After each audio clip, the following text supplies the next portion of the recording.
Hello, what is up mga ma'am, sir, ma'am? Ako po si Ralph Cifres, ang visual artist from Manila, Philippines. And today we are going to customize the Jada Toys Street Fighter, the old Street Fighter na M. Bison action figure.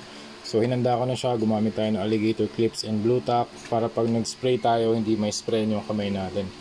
Ito yung primer na gagamitin natin, Bosney number 1-in-1 flat clear, para hindi mabago yung base color ng action figure.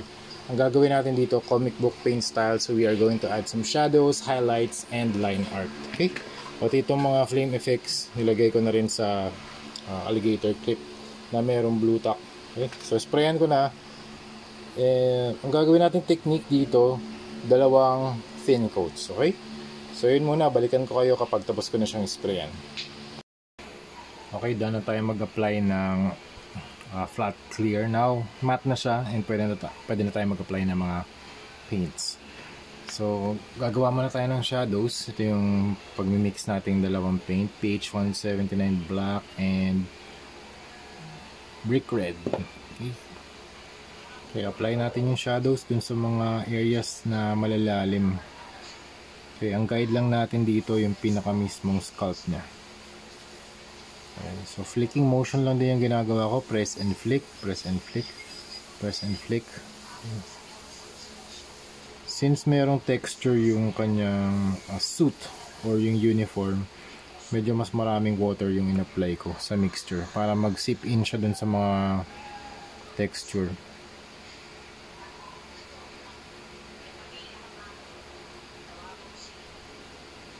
Pwede na tayo dito sa harap. Tinesting ko lang muna sa likod para kung kunwari di ko gusto yung di ko gusto yung mixture. At least nasa likod siya. Ngayon, pwede na tayong mag-apply dito ng paint sa harap.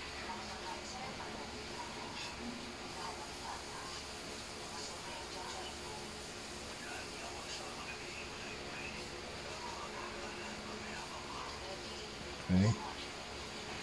Gagawin ko rin to dun sa sa isang M. Bison natin. So dalawa yung gagawin natin sa simultaneous na custom repaint. After the shadows, mag-apply naman tayo ng first layer of highlights using warm red, orange, and white. So yun yung colors na minix ko. Okay, so ito na yung color na ipapahid natin dito sa mga mas matataas na areas, like dito sa chest. Okay. So ganun lang din yung motion ng brush, flicking motion lang.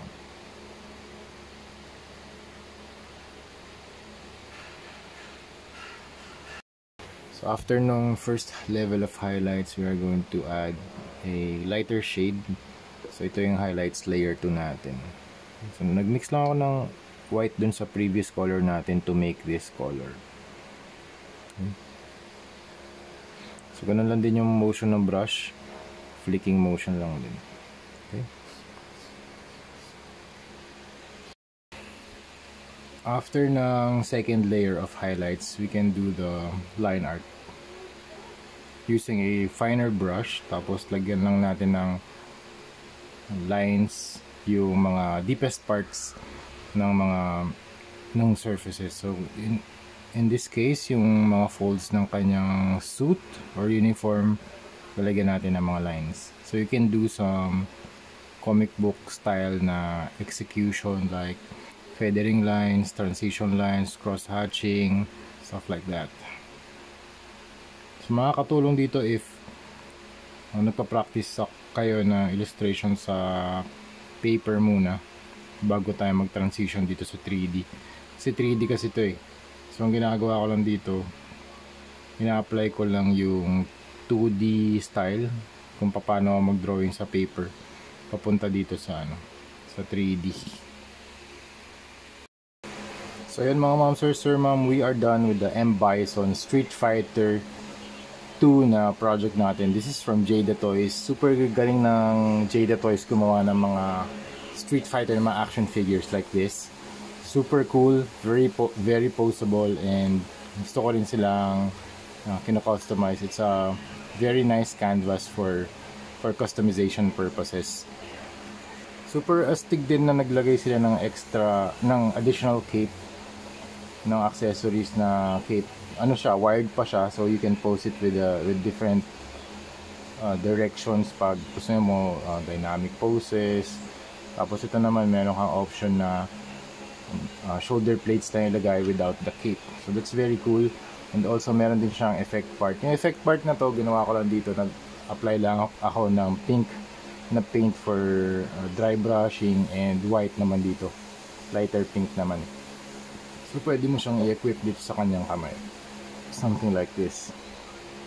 It's a Psycho Crusher na hand. Okay, so based on articulation naman, wala namang nabago sa articulation, ganun pa rin. So since this is a painted figure, just be very careful sa pag-articulate or pag-rotate, kasi kung merong mga friction yung mga joints, syempre baka magkaroon ng paint rubs or paint scratches. Pero since wala namang, sa pagkakagawa naman ni Jada Toys dito, meron namang mga space dun sa mga joints, so you don't need to worry about paint rubs kasi halos wala namang friction na nangyayari dito. Yan, may mga spaces naman. Okay, may mga spaces naman dyan. Ito soft rubber naman to. Yan. So yun, that's it mga ma'am sir. So ito yung front, ito yung back, customized din yung back, painted din siya. And ito yung face, meron din siyang out faces to. Okay, meron din siya mga out hands 1, 2, 3, 4. Okay, painted din. And yung mga shoulder pads na extra. So that's it mga ma'am sir. Thank you very much for watching, and see you sa next video. Bye bye.